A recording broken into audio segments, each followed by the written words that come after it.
Jadi mengasihi Nabi, mengasihi para malaikat, sahabat-sahabat Nabi dan keluarga Nabi ini satu kefarduan. Dan kata Sayyidina Abdullah dan segala awliya Allah, dan segala istri rumah Nabi,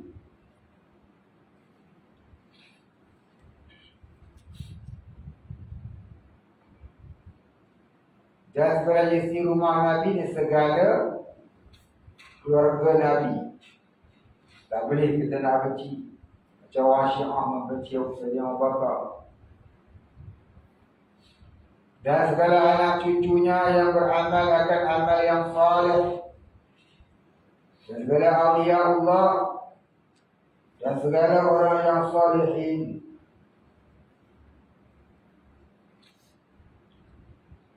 Siapa yang salihin tadi? Iaitu mereka yang berdiri dengan hukukullah. Ini mereka yang menjalankan segala hak-hak Allah. Yang mendirikan agama Islam. Orang soleh yang mendirikan agama adalah wajiblah kita kasih. Bukan benci dinanya dia, jangan. Kalau tak satu kepala kita, bukan mungkin sebab dia fikrah dia lain, tapi dia orang soleh, hendaklah kita meraihkan dia.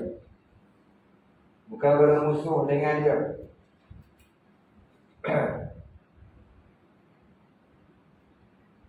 Cuba kita lihat orang-orang salafus soleh. Mereka meraihkan orang-orang alim, orang-orang soleh yang tidak sealiran pahaman dengannya. Selagi dia ahli sunnah wal jamaah, hendaklah kita kasih kepada mereka.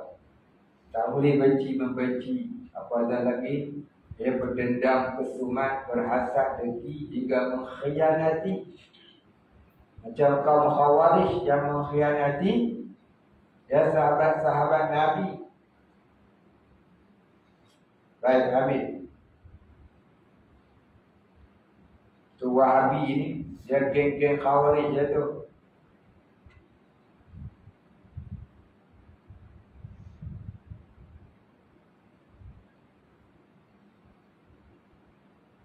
Dan kata Sayyid Abdullah bin Alawi Al-Haddad radhiyallahu anhu pada kitab yang bernama An-Nasaihud Diniyah. Siapa dia Habib Alawi ni? Sayyid Abdullah bin Alawi. Itu satu orang ulama besar di Mekah yang banyak mengerjakan majlis Maulid Rasul. Dan dia ni dikatakan sesat oleh Pak Wahabi. Masa jenazahnya nak dipindahkan oleh Pak Wahabi yang nak memindahkan jasad ulama, ramai orang Wahabi keluar Wahabi ikut ahli sunnah. Pasal apa? Pasal tengok jasad dia utuh. Ya, jasad dia masih utuh walaupun dah lama dikebumikan. Ini Syekh Alawi Al-Haddad ni, seorang wali Allah yang banyak menentang Wahabi. Dan Wahabi sendiri tengok jasad dia masih utuh walaupun dah dikuburkan lama, daging dia sikit pun tak dimakan ulat. Ya, mereka taubat dari Wahabi. Ya, kemudian menuruti ahli sunnah wal jamaah. Ni mazhar tak tahu ni. Mazhar dengan Al-Ulaimi dia tak tahu. Kalau dia tahu dia pun taubat ni. Tiga Wahabi dah cabut lari daripada Wahabi macam tengok tuyul. Dia tak tahu ni. Siapa-siapa yang tahu nombor telefon dia, ya, tolong hantar WhatsApp ni kat dia. Anda tahu agak macam ni. Sayyid Abdullah bin Alawi, jasad tak dimakan ulat. Walaupun dah berpuluh tahun duduk dalam kubur, mungkin ada 2 tahun. Saya pun tak ingat dah tarikh wafat dia bilang. Tak ingat. Itu karamahnya orang ahli sunnah wal jamaah. Pak Wahabi ni kubur dia sendiri, kubur geng-geng dia pun dia tak ni anak. nak korek. Takut tengah tular kau. Kau belum. Takut dia. Baik, apa kata dalam kitab itu? Karangan bagi Sayyid itu. Maka adalah segala sifat itu wajib atas tiap-tiap orang yang mukmin, bahawa ia bersifat dengan dia dan berbagi dengan dia dan berpakai dengan dia. Maknanya memakaikan sifat-sifat ini di dalam hati dia. Itu segala sifat-sifat mahmudah yang disebut dulu ni.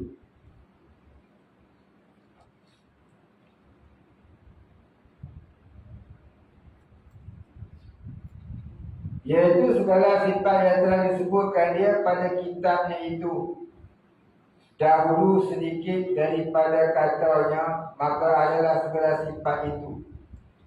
Maka telah musannif nakalkan dengan kata seperti, yakni makna perkataan saya itu seperti makna perkataan ini, bahawa adalah seorang itu berkelakuan dengan perangai khusyuk, iaitu tetap segala anggota kerana berfikir pada kebesaran Allah Ta'ala dan tawadhu, sekira tiada ia melihat bagi dirinya kelebihan atas seorang, bahkan ia lihatkan dirinya itu berdosa, lagi jahat, lagi tiadalah baginya amalan, dan mengaku ia dengan kesalahannya dan dosanya selamanya.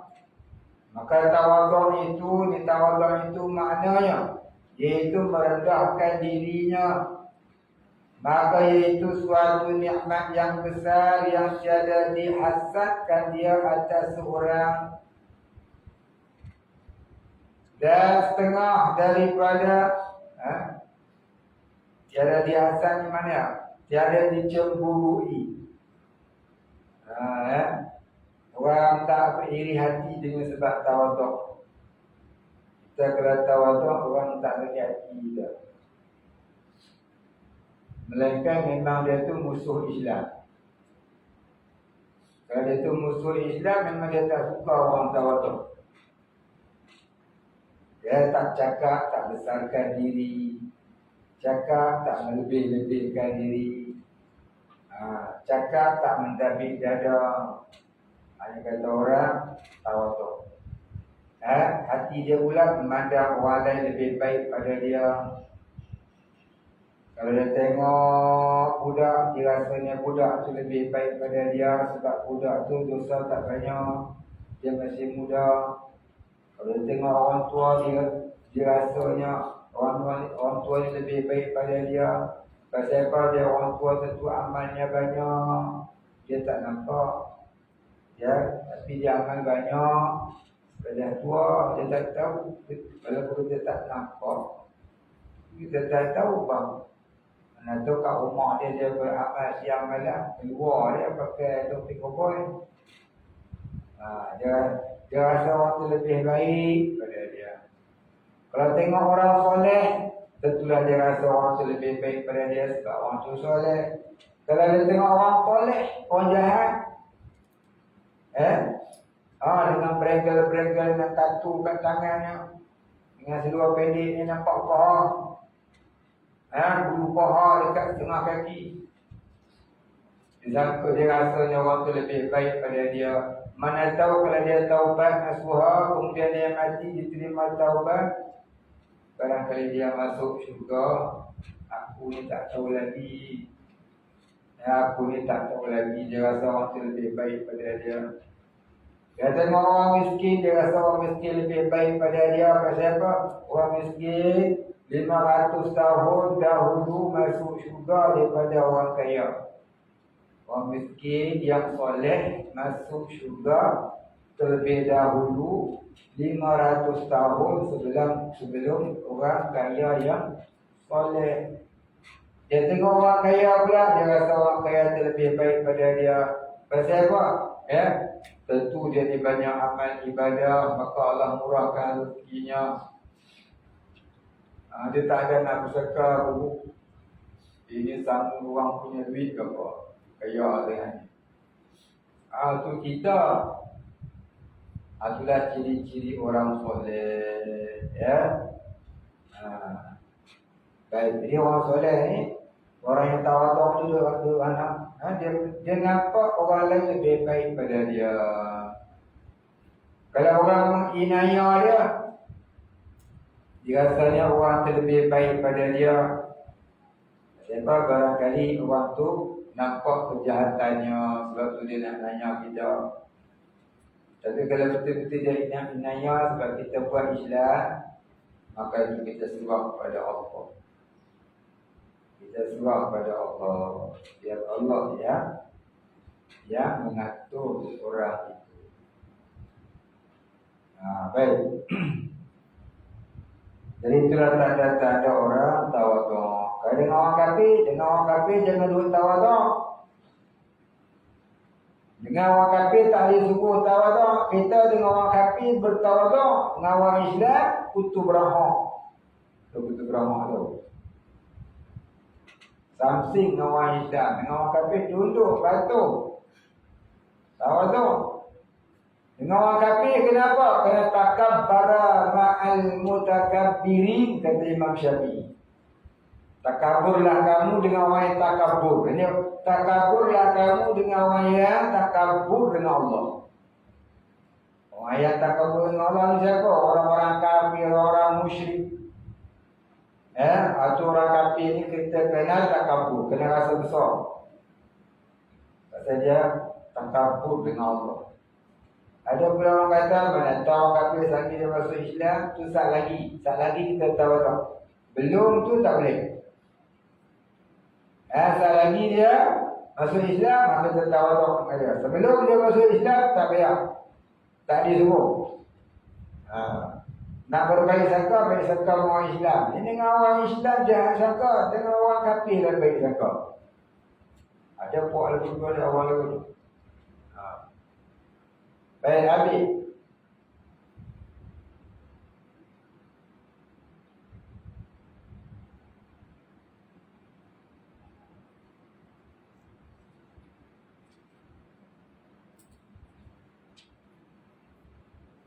Dan setengah daripada sifat itu takut selama-lama akan siksa Tuhannya. Iaitu al-khawf. Takut akan siksa khawf. Berkata ulama, hendaklah ada takut daripada siksa Allah Ta'ala itu terlebih kuat pada ketika sihat, supaya menahan ia daripada mendatangkan kejahatan. Dan dalam pada ketika sakit pun telah takut juga bahawa adalah harapan ampun Allah Subhanahu Wa Ta'ala. Dan limpah rahmatnya itu terlebih kuat daripada takutnya. Inna rahmati ghulibat ghadabi, kata Allah. Sungguhnya rahmatku melebihi kemurkaan. Supaya jadi bertambah baik sangkanya kepada Allah Ta'ala, tak kalah hampir matinya. Lagi kasih sayang akan orang yang dikasih Allah Ta'ala akan dia zahid, ia daripada dunia yang fani, dunia yang binasa, yang akan binasa. Yang ini benci kepada dunia dan berjauh ia daripadanya. Yang ini daripada mencintai dunia yang melalaikan, dunia yang merugikan.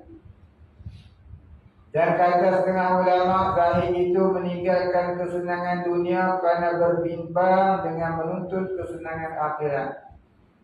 Ya, zahid itu ialah tajrid anid dunia. Membulatkan hati, meninggalkan kemewahan dunia supaya tidak terpedaya dengan nikmat dunia. Itu kata tajrid anid dunia. Asal mana zahid ialah tidak mencari kasih selain mencari kasih Allah. Itu kata semua ulama, zahid itu ialah tidak mencari kasih selain mencari kasih Allah. Kata setengah ulama, tajrid anid dunia tadi. Apa dia? Meninggalkan kemewahan dunia kerana bimbang akan terpengaruh dengan duniawi. Apatah lagi maksiat. Dan memadai hatinya dengan barang yang diberi Allah akan dia daripada rezeki. Dan suka dan redha dan suka hati dengan barang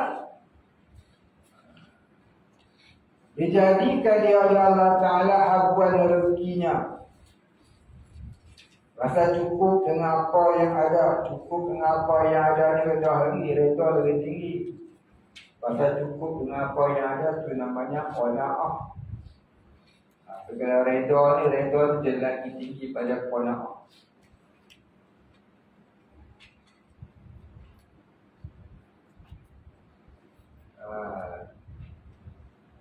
Habuan rezekinya daripada azal lagi.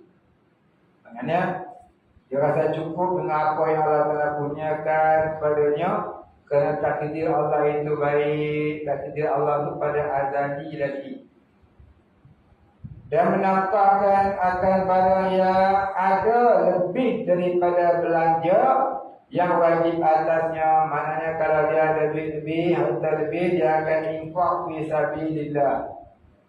Dan yang lebih daripada hajatnya, kita tak ada lah hari ni, lebih pada hajat simpan dulu. Pada sehari semalamnya, kita tak ada. Yang ni nak jumpa, yang ni tak ada. Alhamdulillah ni tak jumpa lagi.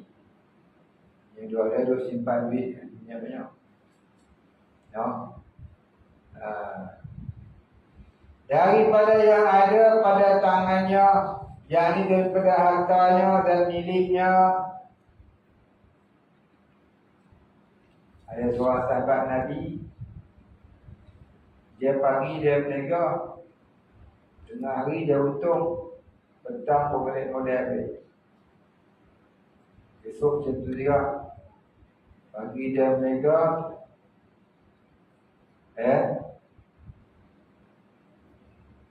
petang, pagi dia berniaga, tengah hari dia untung, petang pun balik modal. Habis untung gimana? Untung dia pergi sekah dulu. Boleh kita baru dulu, tak boleh ya. Memang tak boleh. Tak pernah jumpa lagi lah. Sahabat Nabi dia boleh. Lagi banyak menasihat bagi hamba Allah. Ini menyuruh hamba Allah dengan barang yang padanya kebajikan dan menegakkan mereka itu daripada kejahatan dan kerosakan. Itu sifat-sifat orang, orang-orang soleh. Kita belajar. Kalau kita tak terjadi orang soleh, kita minta doa dengan Allah dalam dosa kita. Jadikanlah kita orang-orang yang soleh.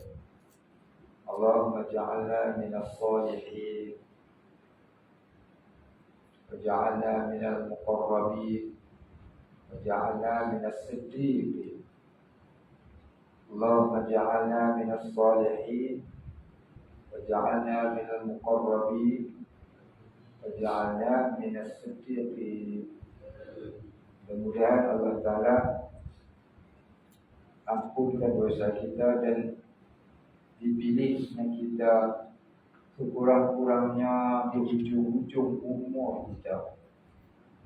Hujung-hujung umur Allah pilih kita sebagai orang yang siddiqin. Maka orang siddiqin ini terlepas daripada soal kubur dan azab kubur. Kemudian terlepas daripada terik matahari di padang mahsyar. Kemudian pula masuk syurga tanpa hisab. Jadi mintalah Allah Ta'ala jangan putus-putus minta. Kita minta jadi kaya, tidaklah jadi sedikit. Kalau saya minta jadi kaya lah.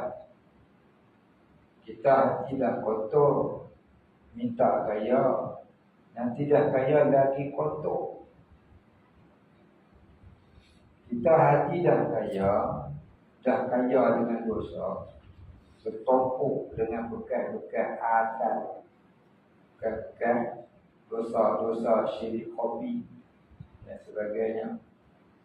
Minta kaya lagi lah menumpuk-numpuk hati itu dengan hitam-hitam.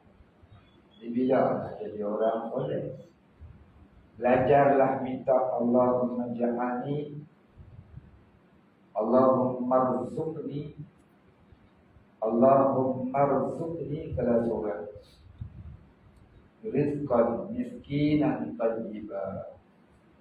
Ya Allah, kurniakanlah aku rezeki miskin yang baik. Itu doa Nabi. Itu nak doa yang itu takut. Aku jadi miskin. Dia itu tanda kita ada penyakit al-wahan. Al-wahan yang pada takut miskin, takut mati. Jadi kita duk gelar hati kita minta jadi kaya. Lepas penyakit al-wahan tu dua ada. Habis-habis tak kira orang alim, tak kira orang tak alim, tak kira ulama, tak kira budak baru belajar. Penyakit itu dua ada. Pada duk gelar. Ini dua amal ayat-ayat bagi kaya. Dia berdua amal ayat-ayat bagi kaya. Barulah kita beristighfar dan berselawat. Kita lupa kita kepada nak jadi kaya. Dan teringat kita supaya teringat kita akan firman Allah, wa tazawwadu fa inna khairaz taqwa. Ini benda nak buat takut. Kan? Rumah miskin tak takut. Miskin sungguh lagi itu dia. Nak makan apa? No ilman. No miskin sungguh nak makan ubi kayu muda dah. Mampu orang minta jadi miskin kan miskin. Orang dia minta kaya ada rasa miskin. Jangan minta kaya. Di antara punca hati kita terhijab daripada mendapat sir dari Allah, nur dari Allah. Karena kita tersalah sangka dengan ibadat kita. Kita nak jadi kaya dengan harta, tapi kita jadi lupa untuk jadi kaya ma'rifah. Bila hati gila dunia, tak akan masuk ma'rifatullah. Bila masuk ma'rifatullah, gila dunia tak ada lagi dah.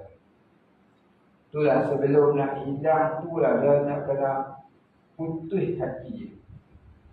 Tak maulah hidup. Ya boleh lalan. Melainkan dia wari dengan tak disangka. Dia mainan tak disangka. Tu kita arrange dah dia supaya jadi bekalan mati. Jangan dijadikan sebagai matlamat hidup nak jadi kaya. Kalau kaya tu mari, maka bawalah dia kepada jambatan masuk juga. Macam Syekh Abdul Qadir Jalani sebelum dia jadi kaya, dia berumurlah 12 tahun di tepi sungai, minumnya hanya air sungai dan daun-daun kayu, pucuk-pucuk kayu dia.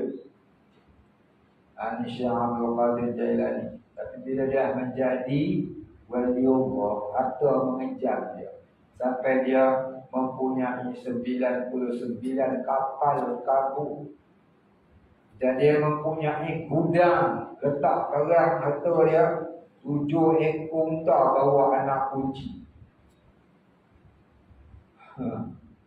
Kamu cuma ada satu loka, satu kunci. Kan? Dalam bukit pun cari kita jumpa. Dia 7 ekor unta bawa anak kunci dari tulang belulang. Anak kunci mahal lalu pun ada tulang belulang kunci. Hebatlah. Dia kata apa? Kata Syekh Abdul Qadir Jalani. Ya, dunia itu apabila engkau mengejarnya, maka ia lari daripada dia lari. Lari ni mana ni apa? Kau dapat banyak mana kau rasa tak cukup, tak cukup, tak cukup. Itu yang berhasad dengki dengan orang. Sampai jadilah khianat, mengkhianati. Sampai berbunuh-bunuh. Pasal hukum dunia rasul khafiyah. Cinta dunia kepada segala kejahatan.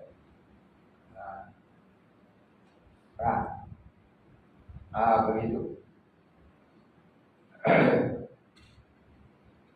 Jadi kita nak hilangkan cinta dunia ni bukan senang. Tu orang alim dulu dia duduk di pedalaman di kaki-kaki bukit untuk tajrid an dunia, agar hatinya dipenuhi dengan mahabbah Allah. Jadi mahabbah Allah, ma'rifatullah akan masuk dalam hati yang penuh dengan hubbul dunia, apatah lagi hubbul maksiat. Wallahu a'lam. A'udzu billahi minasyaitonir rajim. Bismillahirrahmanirrahim. Alhamdulillahi rabbil alamin arrahmanir rahim maliki yaumiddin. Iyyaka na'budu wa iyyaka nasta'in. Ihdinas siratal mustaqim. صراط الذين أنعمت عليهم غير المغضوب عليهم ولا الضالين. بسم الله الرحمن الرحيم. الحمد لله رب العالمين. والصلاة والسلام على أشرف الأنبياء والمرسلين وعلى آله وصحبه أجمعين. اللهم اغفر لنا ذنوبنا وارحمنا وأنت الغفور الرحيم. اللهم اغفر لنا ذنوبنا ولوالدينا وارحمهم كما ربيانا صغارا. ولمشايخنا وللمسلمين والمسلمات والمؤمنين والمؤمنات الأحياء منهم والأموات إنك سميع المجيب الدعوات. اللهم يا قاضي الحاجات. صلى الله على سيدنا محمد وعلى آله وصحبه أجمعين. سبحان ربك رب العزة عما يصفون. على المرسلين والحمد لله رب العالمين.